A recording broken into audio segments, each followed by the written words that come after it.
1,00,000 మంది శివభక్తులతో కలిసి మహారుద్రాక్ష పూజలో పాల్గొనండి. వెంటనే కాల్ చేసి మీ పేరును నమోదు చేసుకోండి.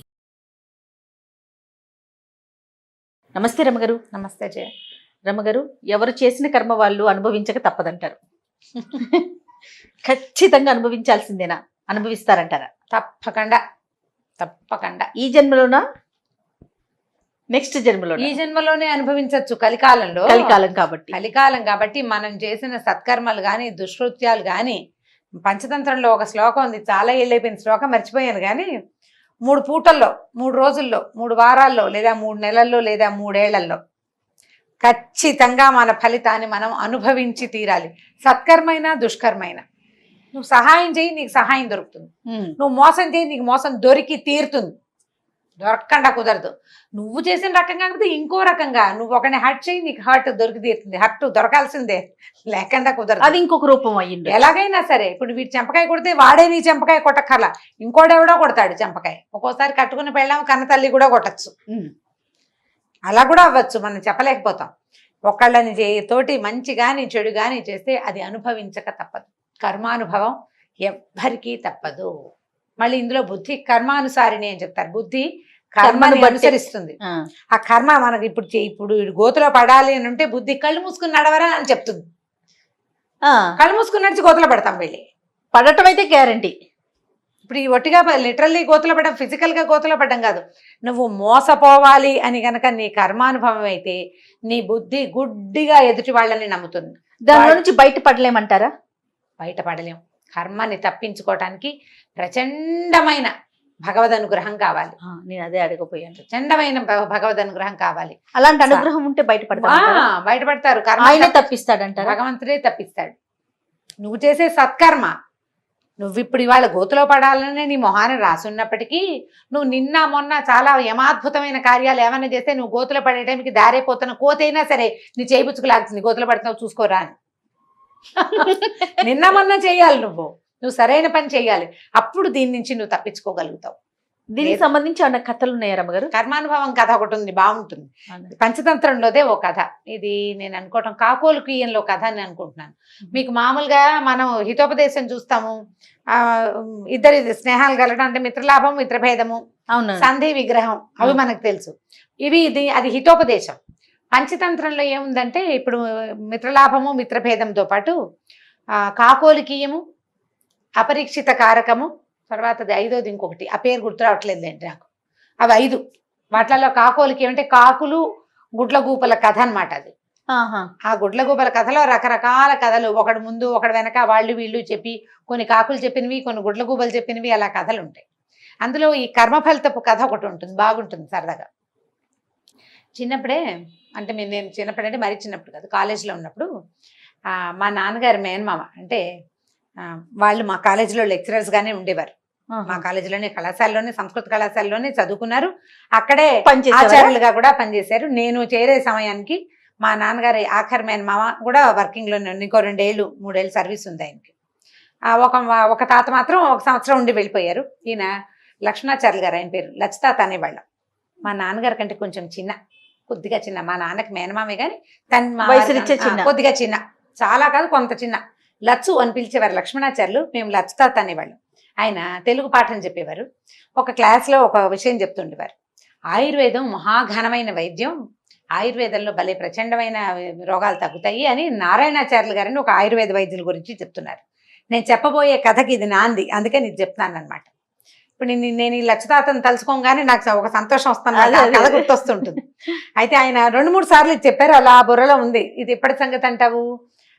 86లో. ఎప్పటి కథ.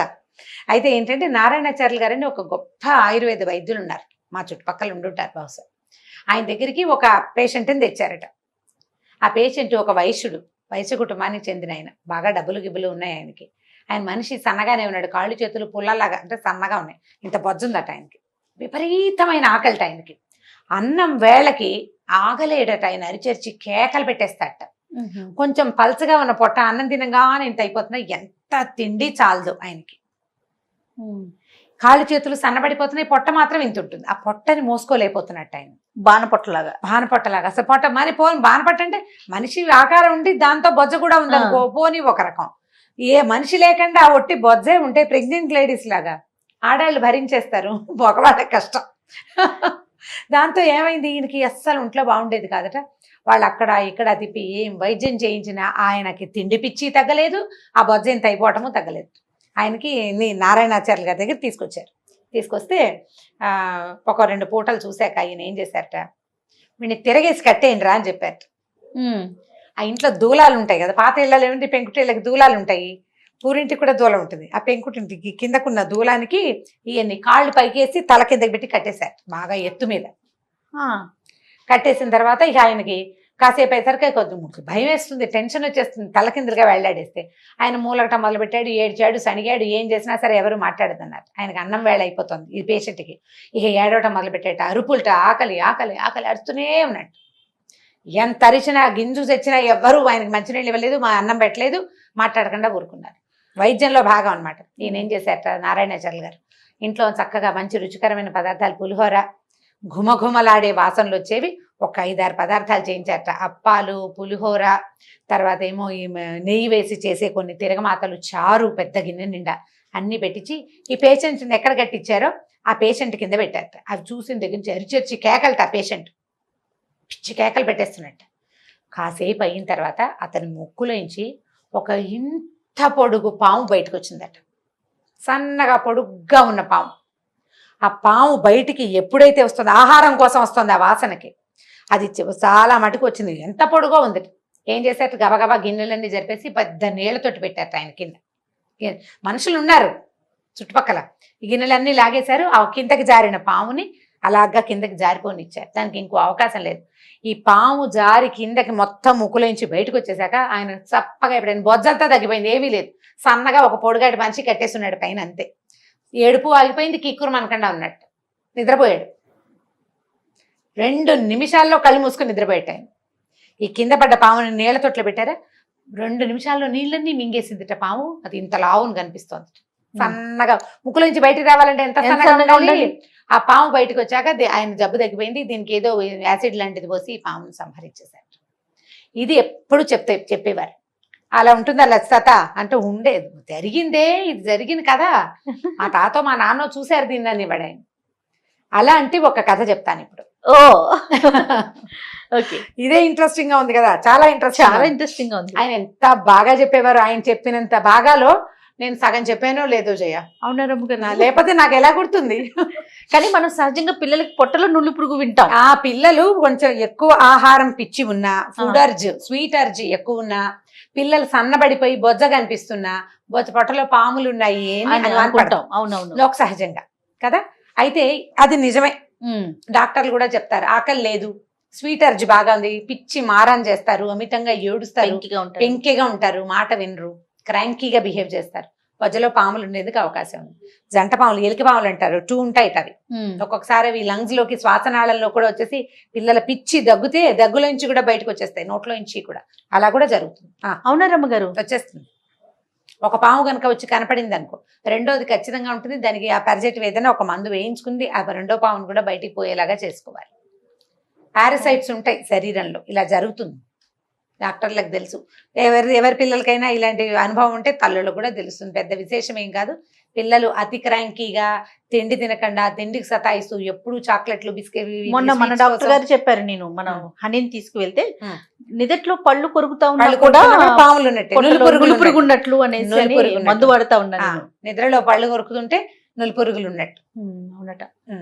దురదలు, ఒంటి దురదలు పెట్టడం, స్కిన్ అలర్జీస్, దురదలు, నడుం కింద భాగంలో అక్కడ దురదొస్తున్న పిల్లలు గోకుతుంటే కూడా అలా ఉండొచ్చు. నెగ్లెక్ట్ చేయకూడదు అనేసి సందర్భంగా ఇది ఒక విషయం అనమాట. ఇలాంటి ఏమైనా కనిపించినా వెంటనే డాక్టర్ని చూడాలి, మంచి డాక్టర్ వెతుక్కోవాలి, అంతే. ఈ కథ ఏంటంటే, పూర్వం ఒక రాజుగారు ఉండేవారు. ఆ రాజుగారికి ఒక కొడుకు పుట్టాడు. అయితే ఇతనికి అతని పొట్టలో ఒక పాము ఉందట. పొట్టలో పాము ఉండి పిల్లాడు చిక్కిపోతూ ఉండేవాడు. 4 రోజులు బాగుండేవాడు, మళ్ళీ ఏదో శుష్కించిపోతూ ఉండేవాడు. పిల్లాడు పెద్దవాడు అయ్యాడు కానీ చిన్నతనంలో తెలియ 14-15 ఏళ్ళు వచ్చాక ఇక మెల్లిగా పిల్లాడు బాగా ఎదిగిన దగ్గర నుంచి శుష్కించిపోవటము, ఎప్పుడు అనారోగ్యం, ఎప్పుడు జ్వరం రావటం, ఎప్పుడు కడుపులో నొప్పి, బక్క చిక్కిపోవటం, ఎంత తిన్నా పిల్లవాడు తేహతీగా రాడు. ఎన్ని వైద్యాలో చేయించారట, ఏం చేసినా ఆ జబ్బు వాడికి తగ్గల. ఆ పొట్టలో పావుందని ఎవరికీ తెలియదు, ఎవరికీ తెలియదు. ఆ పిల్లాడికి ఇక విసుగు పుట్టిందిట, ఈ జబ్బులు, ఈ వైద్యాలు ఎంతసేపు, నువ్వు రాజవ్వాలి కాబట్టి వైద్యం చేయించుకోవాలని వీళ్ళంతా బలవంతం పెట్టడాలు. విసుగు పుట్టి వాడి ఇంట్లో నుంచి వెళ్ళిపోయాడు. వెళ్ళిపోయి ఏదో దేశ దిమ్మరిగా తిరిగేవాడు, ఏదో దొరికింది ఇంత తినేవాడు, అలాగే కడుపు నొప్పిగా ఉంటే ఎక్కడైనా పడుకుని అలాగే చేసేవాడు. ఈ అంతఃపురంలో ఉంటే మళ్ళీ రాజుగారు అబ్బాయికి కడుపులో నొప్పి వచ్చిందంటే అందరూ పరిగెత్తుకు రావడం, డాక్టర్ని పిలవడం, మందులు కషాయాలు. ఆ గోల పడలేకపోయాడు అనమాట. ఏదో నా ఇప్పుడు కడుపులో నొప్పి వచ్చిన వాడి నొప్పి వాడే పడాలి, చుట్టుపక్కల వాళ్ళ హైరాణ ఎక్కువైపోతుంది. దాంతో ఈ అబ్బాయి ఇంట్లోంచి వెళ్ళిపోయాడు. అయితే ఇతను ఒక దేశం వైపుకి వెళ్ళాడు.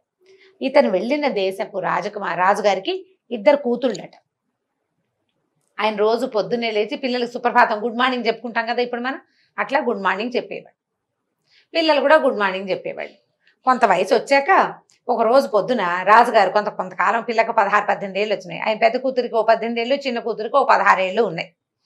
పిల్లలకి ఇంకా పెళ్ళిళ్ళు చేయాలన్నమాట. ఓ రోజు పొద్దున ఆ పిల్ల ఏం చేస్తుందట, ఈ దేవతా పుస్తకాలు, స్త్రీల వ్రత కథలు అవి చదువుకుంటుందట. రెండో అమ్మాయి, పెద్ద అమ్మాయి పెద్దగా ఏం చదవదు, ఏదో మామూలు చదువుకుంటుంది.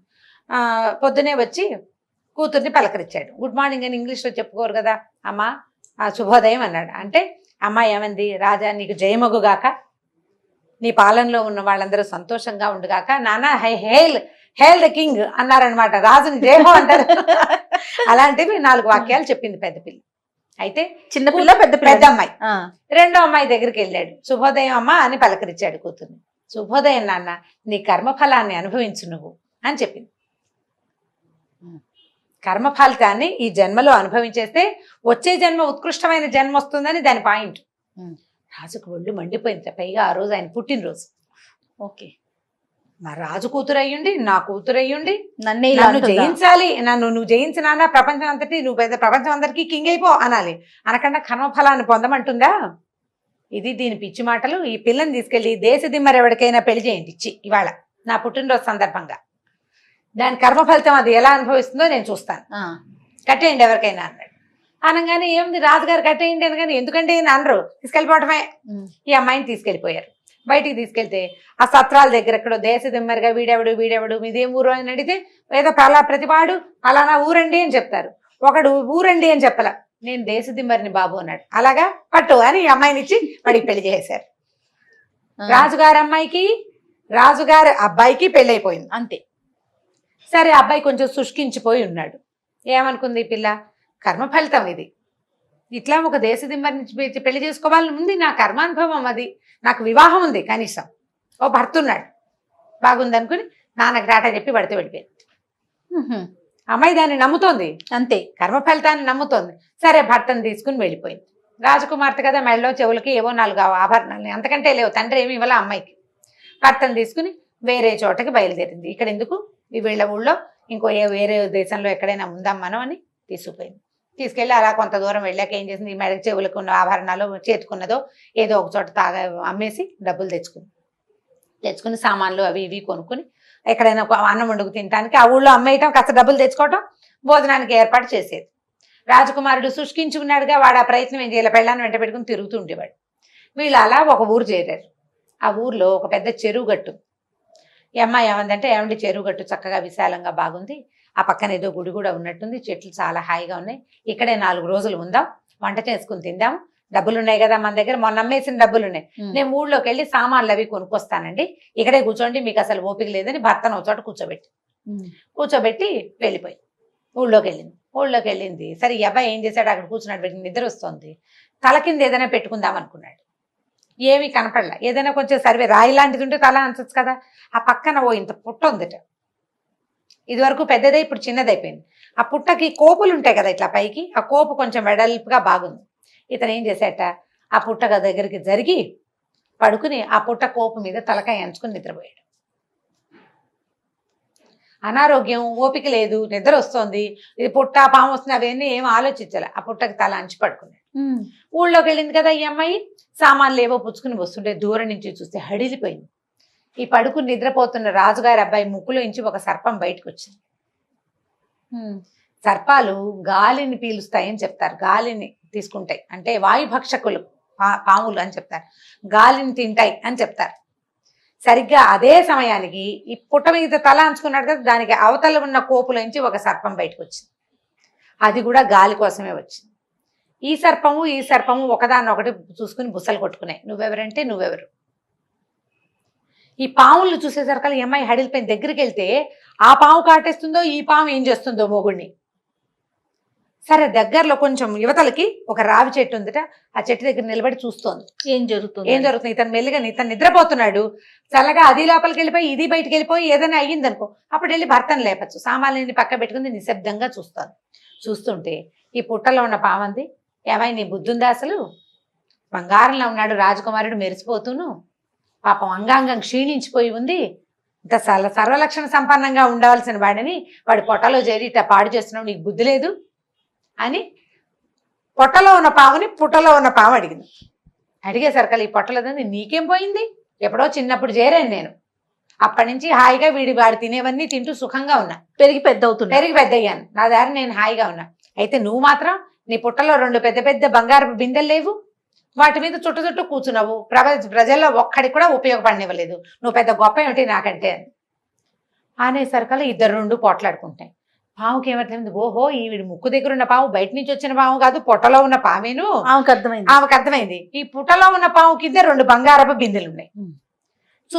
చూస్తుంటే నీకు బుద్ధి లేదా, నువ్వు ఇలా చేస్తావా, మనుషుల పొట్టలో చేరడం ఏంటి, పుట్టలో ఉండాలి పావులు అంటేనని, అది నీ పని నువ్వు చూసుకో, నువ్వు మట్టి పుట్టలో ఉండకుండా బంగార పుట్టలో ఎందుకు కూర్చున్నావే, నీ మొహం అండా అని ఇది 2 మాట్లాడుతున్నాయి. అనేసరికల్లా ఈ పుట్టలో ఉన్న పామంది, ఇలాగే చెయ్యి, ఎప్పుడో ఒక రోజు పాత బియ్యపు కలితోటి సన్నావాలని చూర్ణం చేసి వండి నీకు పెడితే చచ్చూరుకుంటావు నువ్వు, నీ రహస్యం ఎవరికైనా తెలిసిందా, వాళ్ళు ఎన్ని మందులు వేసినా చావాలా పొట్టలో నువ్వు, ఈ పని కనుక చేశారో నీ పని అవుట్, ఎవడో చేస్తాడు నీకు శాస్త్రం అంటే పాత బియ్యపు గంజితోటి సన్నావాలని మెత్తగా చూర్ణం చేసి ఈ గంజిలో ఈ చూర్ణాన్ని ఉడికిస్తే కనుక ఈ అబ్బాయికి ఇస్తే ఆ పొట్టలో ఉన్న పాము చచ్చి పడిపోతుంది. రాజుగారమైంది, ఓహో ఇది బాగుందనుకో. ఈ పొట్టలో ఉన్న పాము అంటుంది, నువ్వు మాత్రం నీ పెద్ద పొట్ట ఏమిటి ఇది లోపల బంగారు బిందెల మీద కూర్చుని ఉన్నావు, నీకు అదే కదా ప్లేసు, ఎవరైనా వేడివేడి నీళ్లు కానీ వేడివేడి నూనె కానీ నీ పుట్టలో పోసారో నువ్వు చచ్చిపోతావు, నువ్వు పోతావు, పీడా పోతుంది అనేసరికల్ 2 పొట్టాడుకున్నాయి. పొట్టల పాము చీచి నీలాంటి వాళ్ళతో మాట్లాడి, నేను మనుషుల శరీరాల్లో ఉండే పాములు దిక్కుమాలి పాములు, నాలాగా రాచరికప్పు పాము కాదు నువ్వని ఆ పొట్టలోది పోయింది లోపలికి. కావలసినంత గాలి పీల్చుకుని రాజకుమారుడు కదులుతున్నాడని ఈ పొట్టలో లోపల ముక్కులోంచి బయటకు వచ్చింది కదా సన్నటి పాము, అది లోపలికి వెళ్ళిపోయింది. ఈ అమ్మాయి గబగబా భర్త దగ్గరకు వచ్చింది, ఏమండి స్థిమితంగా కూర్చోండి, నేను మళ్ళీ బజార్ వెళ్ళొస్తానని మళ్ళీ వెళ్ళి ఏం చేసింది, అన్ని పాత బియ్యం కొనుక్కొచ్చింది, పాత బియ్యం, ఆవాలు, అక్కడి నుంచి ఒక 2 సోలాల నూనె మోసుకొచ్చుకుంది, ఎవరో కూలీని కూడా తెచ్చుకుంది, మరి ఇవన్నీ తెచ్చుకోవద్దు సామాన్లు. అక్కడి నుంచి పక్కన పొయ్యి రాజేసింది, వంట చేసింది. ఆ అన్నం బియ్యం వార్చి ఆ వార్చిన గంజిని చక్కగా మళ్ళీ పొయ్యి ఎక్కిచ్చి ఆవాలు కూడా పట్టుకొచ్చింది కదా, ఆ పక్కన ఉన్న కొండరాయితో నున్నగా నూరి ఆ పొడెత్తి అందులోకి వస్తుంది. అది శుభ్రంగా గంజి కాగేసి దాన్ని పక్కకు పెట్టింది. పక్కకు పెట్టి పెద్ద మూకుడు కూడా తెచ్చింది బజార్ నుంచి, ఆ మూకుడు ఎక్కించి దాని నిండా నూనె పోసి పొయ్యి మీద కాగబెట్టింది. సరే భర్త ఏమంటే ఆకలిస్తుంది అన్నం తింటారా అని అడిగి వాడికి అన్నం పెట్టి చక్కగా ఈ గంజిని గ్లాసులో పొడిచి ఇది తాగేసేయండి, ఇది మందుట అని చెప్పి ఆ గంజి ఇచ్చేసింది మొగుడికి, తాగించింది. శుభ్రంగా తాగేశాడు ఆయన, తాగేశాడు. ఈ లోపల ఈ నూనె బాగా మరిగింది. భర్త ఆహారం తిండి అయిపోగానే ఈ మరిగిన నూనెని ఏమండి పక్కన పట్టుకోండి అని 2వ పక్కన పట్టించి 2 కలిసి తీసుకెళ్లి ఆ నూనెని ఎత్తి ఆ పుట్టలు పోసారు. 1 గంట అయ్యేసరికి ఈ భర్త, ఏమే నాకు మళ్ళీ ఆకలిస్తుంది అన్నం పెట్టవా అన్నాడు. అప్పుడు ఇంతే అన్నం తిన్నాడు, గంజి తాగాడు. పొట్టలో పాము చచ్చిపోయింది. మొహం కింద ఇట్లా కళ్ళ కింద చారులు అవి ఉండేవి, 1 పూటలో నార్మల్ అయిపోయాడు. అక్కడి నుంచి పాము కాస్త పోయింది. మెల్లిగా నాకు కడుపులో నొప్పి వస్తుంది, నేను ఎక్కడికైనా వెళ్తానని చెరువు దగ్గరికి వెళ్ళొచ్చాడు. మోషన్లో పాము పడిపోయింది బయటికి. వెంటనే వీళ్ళు స్థిమిత పడిపోయారు. ఈ అమ్మాయి ఏమందంటే, ఏమండి 2 కర్ర పుల్లలు పట్టుకురండి, ఈ పుట్ట తవ్వుదాము, ఇందులో ఒక రహస్యం ఉందని భర్త తను కలిసి శుభ్రంగా తవ్వారు. ఆ లోపల పెద్ద పాము చచ్చిపడింది. దాని కింద 2 ఇంత బంగారు బిందెలు ఉన్నాయి, నిండా వజ్రాలు అవి ఉన్నాయి. ఈ అమ్మాయి ఏం చేసింది, భర్త స్వస్థత చెందిపోయాడు కదా, అక్కడి నుంచి ఈ బిందెల్ని తను తెచ్చుకున్న సామాన్లలో కామ్గా కలిపేసి ఊళ్ళోకి పోయి ఓ బండి మాట్లాడుకుని భర్తను ఆ బండి ఎక్కించి పదండి మన ఊరు వెళ్ళిపోదామని భర్త తాలూకు రాజ్యానికి తీసుకెళ్ళిపోయింది. 2 బంగార బిందెలతోటి ఆరోగ్యం చేకూరి వెనక్కి వచ్చిన రాజకుమారుని చూసి ప్రజలందరూ ఆశ్చర్యపోయారు. అమ్మాయి ఎంత బాగుందో, ఇదేం దారిపోయే అమ్మాయి కాదు, ఫలానా రాజుగారి కూతురు కూడా. అదే ఆ అమ్మాయి కర్మఫలాన్ని ఎలా అనుభవించింది, దేశదిమ్మరిని పెళ్లి చేసుకుని చివరికి వాడి అనారోగ్యాన్ని, ఆ పక్కనున్న అనారోగ్యాన్ని తగ్గించుకుని పక్కనున్న దారిపోతున్న చోట ఉన్న దాని బంగారాన్ని కూడా స్వాధీనపరుచుకుని తన రాజ్యానికి తను వెళ్ళిపోయింది. ఆ అబ్బాయికి భార్య కదా, రాజ్యానికి రాణి కదా అమ్మాయి. ఆ రకంగా కర్మ ఫలితం అలా వెతుక్కుంటూ వస్తుంది. మరి వాళ్ళ నాన్న గురించి చెప్పింది కదండి, రాజుగారి గురించి. అవును, రాజు ఆయన ఏం చేశాడు, కూతుర్ని దేశదిమ్మరికి ఇచ్చిన పేరు పోతుందా, రాజు జన్మలో పోగొట్టుకోగలదా దాన్ని? ఓకే, ఆ కర్మ అనుభవించాడు. ఆ కర్మ ఆయన అనుభవిస్తాడు. కూతురు వెళ్ళిపోయిన దుఃఖం, తను శపించి నాశనం కావాలని కోరుకున్న కూతురు రాణి అయిపోయింది. ఆ పెళ్లి తను చేసినట్టు కాల, ఎప్పటికీ ఆ చెడ్డ పేరు ఆయన పోగొట్టుకోలేడు. దేశదిమ్మరికి పిల్లనిచ్చిన ఇది పోతుందా? పోదు కదా. ఆయన కర్మఫలం అది.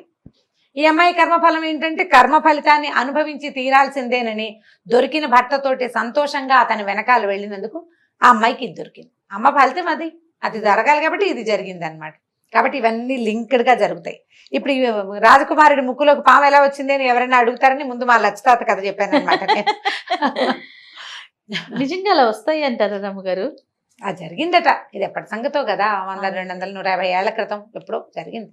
కానీ ఇప్పుడున్న మన ఈ సైన్స్ కి అంత దాకా రాకుండా అంత దాకా అంటే ఇప్పుడు క్యారెట్లలోనూ ఆకుకూరల్లో వచ్చిన పురుగులు మెదడులో చేరిపోతున్నాయని, సన్నగా అది ఇంత పొడుగుందని ఆయన ఎవరో క్రికెటర్ వాళ్ళ అమ్మకో ఇక్కడ ఎక్కడి నుంచో తీసారని ఇక్కడ ఒక గుబ్బలాగా వచ్చిందట ఆవిడికి తెత్తున. అది ఏంటంటే ఈ పాము లద్దె పురుగు లాంటిది, ఒక సన్న పురుగు ఏదో అంటారు, టేప్ వాము ఏంటో పేరు గుర్తులేదు నాకు. అది తీసారు, దానివల్ల ఆవిడకి విపరీతమైన తలనొప్పి వచ్చేదట.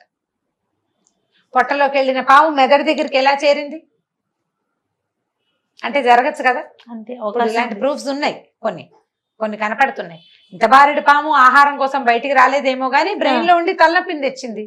అది మనం చెప్పలేకపోతాం కదా. అవును, కానీ ఏదేమైనా పొట్టలో పురుగులు ఉంటే మాత్రం పిల్లల్ని మనం చాలా జాగ్రత్తగా చెవిలోకి కూడా కొన్ని రకాల దోమలు వెళ్ళిపోయి గుడ్లు పెట్టేస్తాయి జయ. అలా కూడా జరుగుతుంది. అలాంటి ఒక కేసు కూడా నేను చదివాను, అమెరికాలో ఎక్కడో జరిగిందని. అమ్మాయి చెవిలో ఇవి ఉన్నాయట, లార్వాలు ఉన్నాయట. రేర్ కేసులే కానీ జరుగుతాయి. మనం ఇప్పుడు చూడండి, అడవుల్లో అక్కడ తిరగడానికి వెళ్ళినప్పుడు చెవుల్లో కాటన్ పెట్టుకోవాలని చెప్తారు ఖచ్చితంగా కదా. మరి జాగ్రత్తగా ఉండాలి. పిల్లల పొజల్లో ఉంటే ఇంతంత అవ్వవు, కానీ జాగ్రత్త పడడం మంచిది. రైట్. కానీ స్టోరీ కూడా చాలా బాగుంది రమ్మగారు, మంచి ఇంట్రెస్టింగ్ అనిపించింది. రైట్ అండి, నమస్తే. నమస్తే జయ.